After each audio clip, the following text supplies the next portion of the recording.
A coordinated attempt to manufacture chaos, launched by a major media network, just collapsed on contact with reality. And this wasn't just, sloppy reporting. No, this was, according to our analysis of the source material, a calculated hit job designed to break trust and paralyze a fundamental structural reform effort at the highest levels of U.S. law enforcement. The target, FBI Director Kash Patel. And the weapon was a completely baseless rumor that the president was preparing to fire him.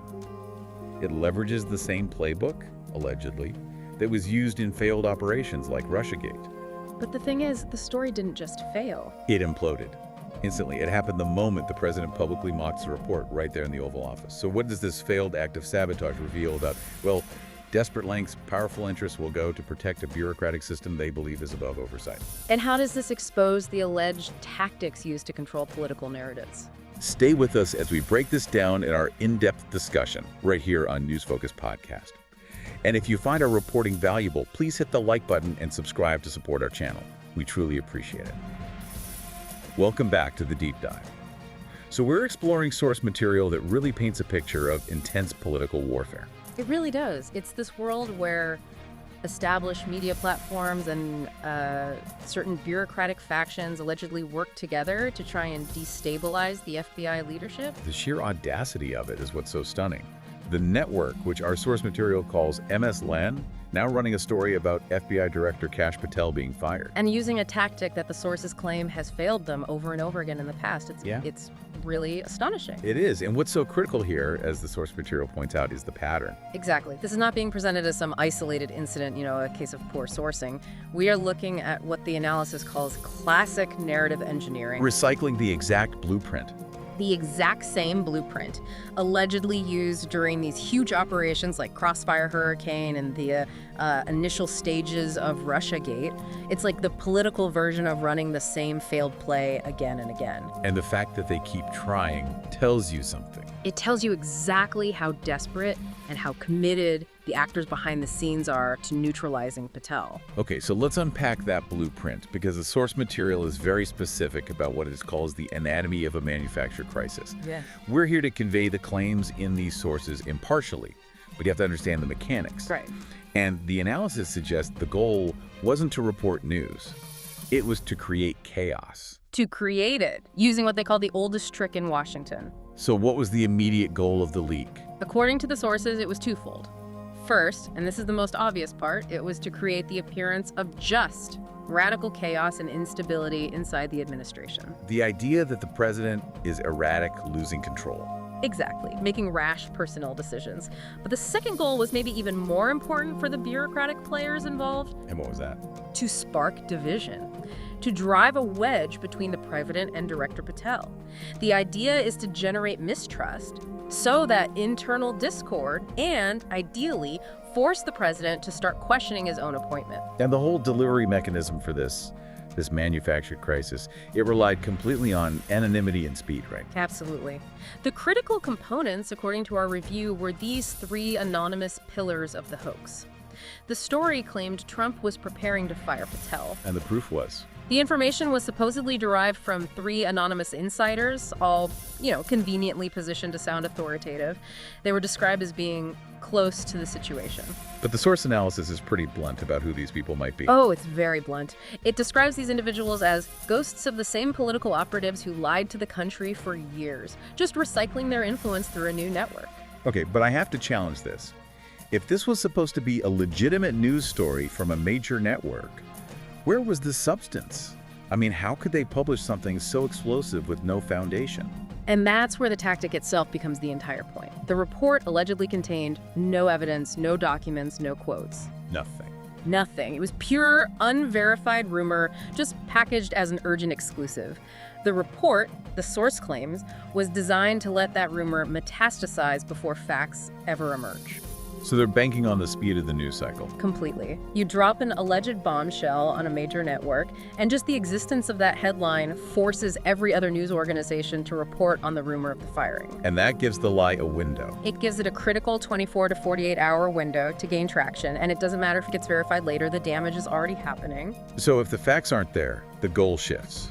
It becomes about political and, I guess, psychological pressure. That's it. So let's analyze that. The power of innuendo in this kind of hyper-politicized environment. Well, what the source material describes here is nothing short of psychological warfare. The power of innuendo, especially when it comes from a perceived mainstream authority, is it's enormous. And anonymity gives the leakers perfect cover. It's perfect insulation. If the story sticks, they look like brave whistleblowers, right? Exposing corruption. If it collapses, they just retreat back into the shadows. Zero accountability.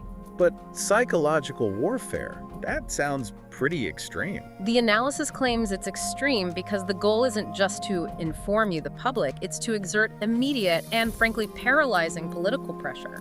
So connecting this to the bigger picture, the objective is to create so much instability that the president or the director panics. Or just bends to the narrative pressure.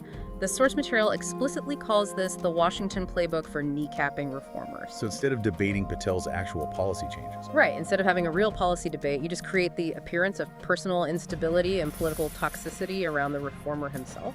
I see. So the message they're trying to send isn't Patel is making mistakes as FBI director. No. The message is Patel is too controversial, he's too much trouble, and Trump can't afford to protect him.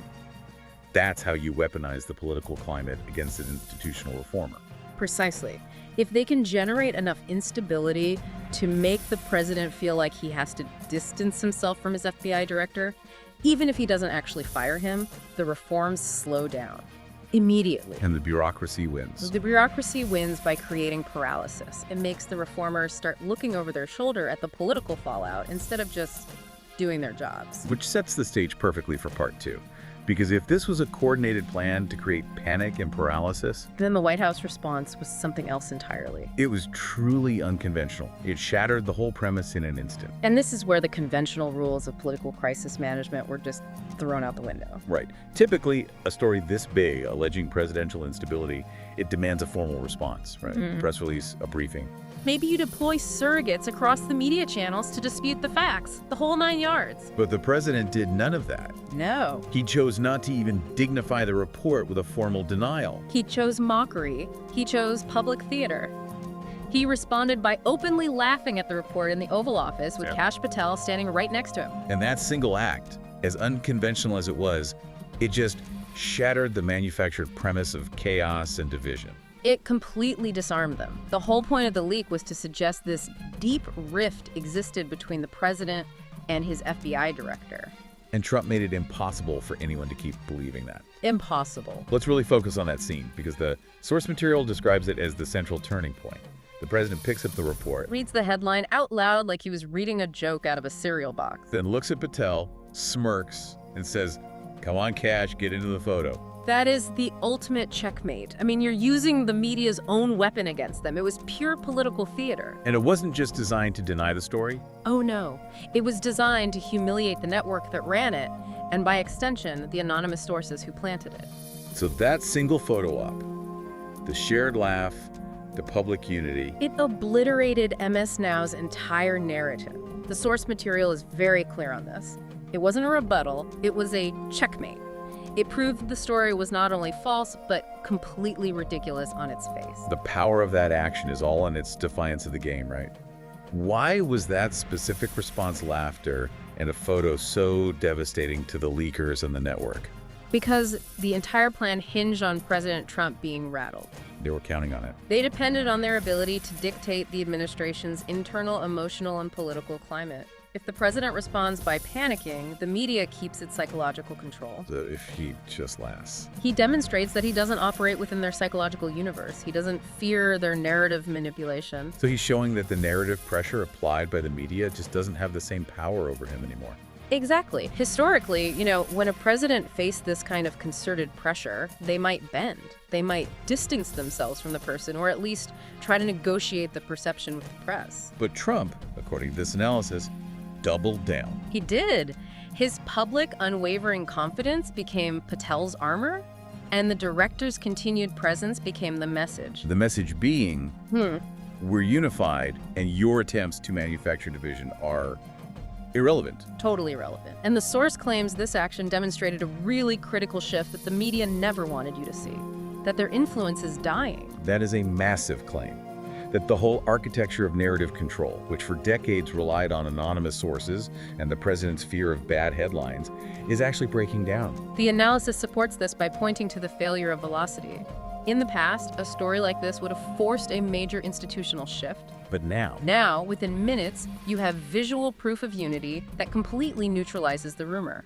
The old model of narrative control requires the target to play by the rules. you have to take the leak seriously, deny it formally. Spend political capital managing the narrative. By laughing, the president just rejected the rules of the game entirely. So the lie died instantly. It died because the administration refused to treat it with the respect it needed to survive. Which brings up a critical question.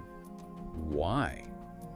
Why invest so much political capital leveraging these past conspirators and major media platforms just to run a fake story that could be so easily disproven? Well, if it wasn't about a legitimate mistake, it had to be about the true underlying threat that Patel poses.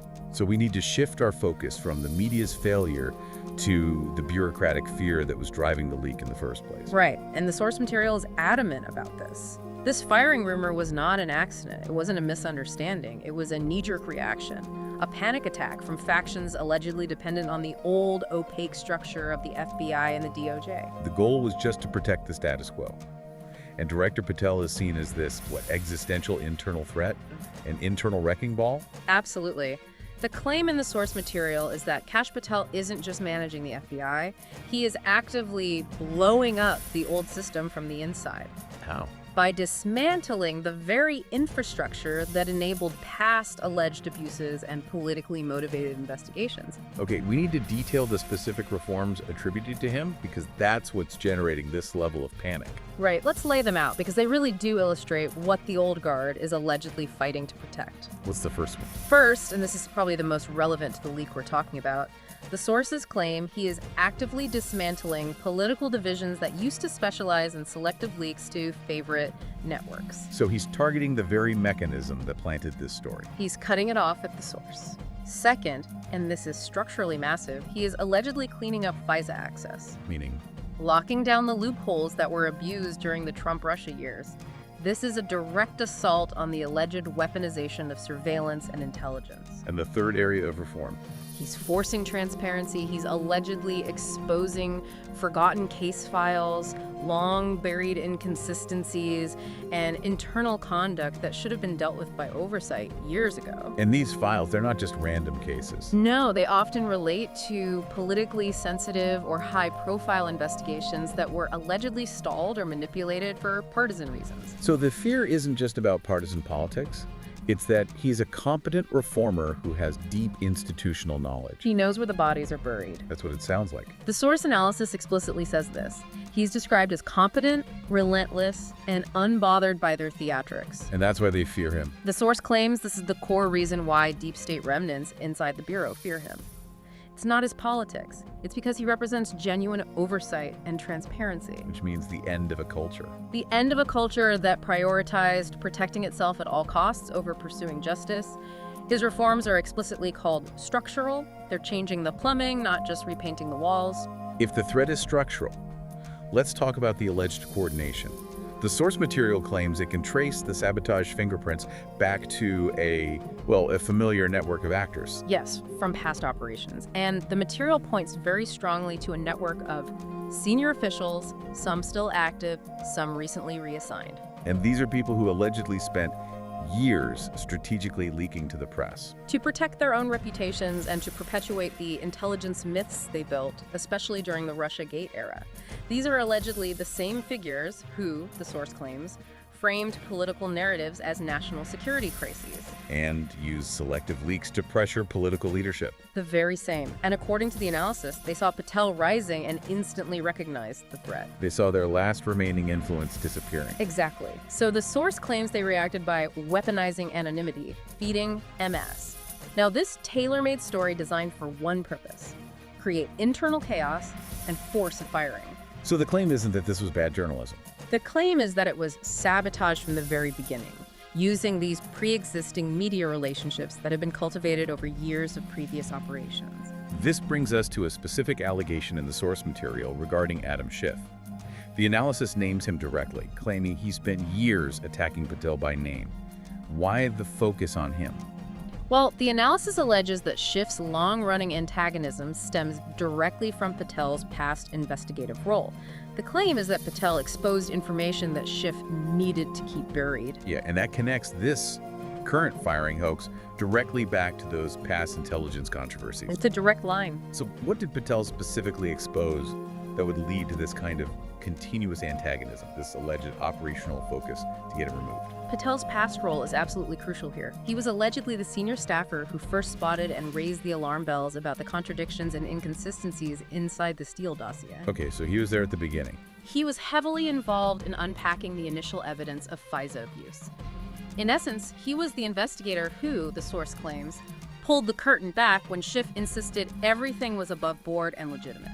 So the analysis claims that the reappearance of the exact same anonymous sources, the same tactics, right now, the moment Patel becomes FBI director. It's déjà vu with a press badge. That's the quote. It suggests a singular long-term operational objective. Which is? Remove or neutralize the one person who holds both the knowledge and the power to expose past conduct. So this fake firing hoax, it wasn't just a preemptive strike against future disclosures. According to the source, it was payback combined with a high-stakes attempt to slow down his structural reforms. The plan seems so simple, though. Drop the rumor, suggest Trump is losing confidence. And then let the political commentators speculate until the rumor becomes reality.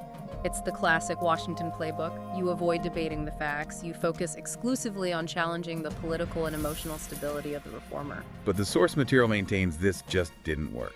It didn't work for one reason. Because the president is, and I'm quoting here, unbothered by their theatrics. He doesn't react to the leaks. He doesn't bend to anonymous gossip. He just laughed it off. Laughed it off and wiped out their entire storyline with one photo op. The analysis points to this as a monumental miscalculation by the leakers and the network. They assumed the institutional fear of the media narrative still held power over the White House. And the public demonstration that it does not mean the media didn't just fail, they straight up embarrassed themselves. Their primary weapon, narrative pressure, was rendered moot by laughter. Okay, let's move to part 4. This covers the one concrete misstep the alleged operatives thought they could finally exploit: the Charlie Kirk murder investigation. Right. This incident gave them what they saw as tangible leverage. It provided the exact piece of ammunition the bureaucratic holdovers and the media had been desperately looking for. And the misstep was, factually, that Director Patel announced a suspect prematurely. Just hours later, that suspect was released. It was a lapse in official procedure. And the reaction was immediate. Instantaneous. Yeah. And amplified way beyond the scale of the actual error. The source material is very pointed about this sudden, almost convenient outrage. It is. The same political opponents who allegedly spent years ignoring far more consequential FBI failures, related to FISA abuse, dossier contradictions, selective leaks, they suddenly, instantly pretended to care about proper procedure. But only in the Kirk investigation. It was presented as pure political opportunism. Democrats weaponized the error, anti-Trump pundits amplified it, and critically, internal bureaucratic holdovers inside the Bureau allegedly seized the opportunity. To whisper, "See, he ain't ready for the job." Exactly. The analysis states this explicitly. The focus wasn't about the specific criminal case. It was about generating leverage. Leverage to paint Patel as reckless, and by doing that, undermining his legitimacy to conduct those deeper structural reforms. Precisely. The misstep became their political excuse, their talking point, their organizational ammunition. The main goal was to establish a persistent narrative they could reuse over and over. The narrative being that Patel's leadership is destabilizing, unprofessional, or dangerous to the Bureau's integrity. And if they could establish that narrative, it would justify the panic that led to the earlier firing hoax in the first place. It makes it all look reasonable in hindsight. But let's look deeper at the implications of the Charlie Kirk case itself, because the source material suggests it wasn't just any case. No, not at all. It was the murder of a high-profile conservative activist, which instantly put a national spotlight on the FBI's new leadership. So the stakes are enormous. They were. You had this intersection of high-profile politics and internal operational security. And internal factions inside the DOJ and the FBI were allegedly just. Waiting for the first opportunity to claim Patel's leadership was destabilizing. The Kirk case gave them that critical factual excuse. It gave them the opening they needed to launch that narrative. So beyond just the tragedy of finding a killer, What does the source suggest was truly at stake in that investigation, especially for the old guard? The investigation itself carried immense political weight, and the source claims that Patel's oversight threatened to unearth far more than just the immediate facts of the homicide. What else? It threatened to expose how the Bureau handled high-profile political targets in the past. We are talking about the mechanisms of selective enforcement. You mean whether certain politically sensitive cases were deprioritized or stalled? Or, conversely, hyper-prioritized for purely political reasons under previous administrations. So the real fear wasn't about correcting one mistake. It was that Patel's presence threatened to bring sunlight to the precise areas that the old guard wanted left in darkness. Absolutely. To them, the Kurt case mistake wasn't a tragedy, it was a perfect opportunity. A chance to strike back and halt the light from shining into those dark corners of past political operations and files. They saw the misstep as their chance to isolate him, to weaken his standing. But just like with the firing hoax, the president's public, immediate, and unwavering loyalty to Patel shattered their plan. It denied them the isolation they needed to amplify their internal critique. Which brings us to the core of the issue in Part 5, the receipts and future revelations. This is where we need to use the sources to understand why Patel is seen as so fundamentally dangerous to the established system. It goes beyond just his competence. He is dangerous because he represents a level of technical and institutional knowledge the old system just cannot withstand. The source says he actually understands the inner machinery of the intelligence bureaucracy. Right. It's not his politics or his title that terrifies them, it's his knowledge barrier. He knows exactly how the system was allegedly manipulated from the inside. What specific knowledge does the source material claim he has that truly terrifies them? Let's get into the details. He knows precisely how certain political narratives were constructed using the intelligence apparatus. He knows how selective leaks were coordinated and weaponized. And critically, he knows how operations like Crossfire Hurricane were allegedly built on contradictions and circular sourcing. Explain that. Circular sourcing. It's the process where the FBI allegedly used media leaks as justification for further investigation, and then leaked the details of that new investigation back to the media, creating a self-reinforcing lie. A feedback loop. And the most critical detail that's repeated in the source material, he has receipts. What does that even mean in this context, in a bureaucratic war? It means he allegedly possesses the verifiable, documented evidence, the paper trail. Unlike traditional bureaucrats who might crumble or compromise under the kind of immense media pressure we saw with the fake firing hoax, Patel... He doesn't flinch, doesn't retreat, and doesn't negotiate with people who lie. He's loyal to transparency, and that makes him institutionally dangerous to anyone who spent years protecting the old secretive order. So the system assumed he could be intimidated. And they miscalculated his resolve and the documentation he holds. The entire fake firing hoax was built on the assumption that the president would panic and distance himself, letting the narrative build. But he did the opposite. He defended Patel loudly, publicly, and without hesitation. The plan depended entirely on manufacturing the appearance of instability. But when the president, in front of live cameras, smiles next to the FBI director you just claimed was about to be fired, the lie dies instantly. Instantly. The source says Trump's confidence became Patel's armor, and MS Now's whole narrative collapsed before it even got off the ground. They focused on his removal, but the source material claims the real systemic panic is about Patel staying in the job. And succeeding. And succeeding in his reforms. So what is he uncovering right now that has Washington so terrified? What are these unavoidable structural disclosures that are coming? The source material is quite specific about the successes that are generating this panic. Patel isn't just, rearranging the furniture. He's allegedly exposing everything they buried. Such as? He has already uncovered long-dormant case inconsistencies, evidence mishandling, and internal memos that fundamentally contradict official narratives. Especially related to what? Specifically related to past politically motivated surveillance efforts and FISA requests that should never have been approved. And let's address one of the most significant claims here, something the material calls the Epstein Act. This needs a clear explanation for our listeners. What is it, and how is Patel using it? Well, the Epstein Act, or more formally, the Victims of Child Abuse Act reauthorization, has specific provisions. In certain political circles, they're sometimes referred to unofficially as the Epstein Act because of their connection to recent high-profile cases. And what do these provisions do? They mandate the disclosure of records related to sexual abuse and exploitation. The goal is to ensure accountability and to aid victims.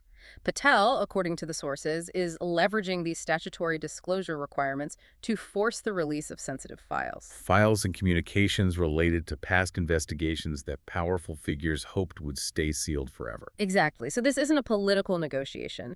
This is a statutory requirement being actively enforced to bring massive politically sensitive files into the daylight, and it doesn't matter who those files implicate. The old guard allegedly treated these sensitive cases like sacred artifacts, hoping they'd remain permanently sealed, buried under layers of bureaucracy. The claim is that Patel, who is operating under a mandate for transparency and using these powerful legal levers, won't look away when he finds rot. Particularly in files related to high-profile figures. Which means the imminent exposure of communications and internal conduct that certain former officials desperately hoped would remain buried forever. The real panic, then, is about that looming accountability. It's this institutional belief that the system of secrecy and self-protection is finally breaking down. It's breaking down under the weight of statutory transparency and internal reform. And this leads us to the final conclusion from the source analysis: the cultural earthquake this failed hoax represents. For decades, a specific culture controlled the narrative in Washington. And in that culture, anonymous sources were treated as gospel. Leaks were instant fact, and bombshells shaped public perception before truth ever even had a chance to surface. And that system, according to the analysis, is fundamentally dying. It's dying because it relies on the credibility of the very institutions that are now being openly challenged.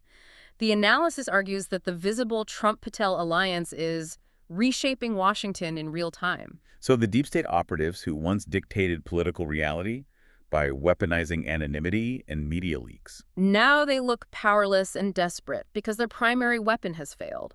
This fake firing hoax didn't reveal weakness inside the administration.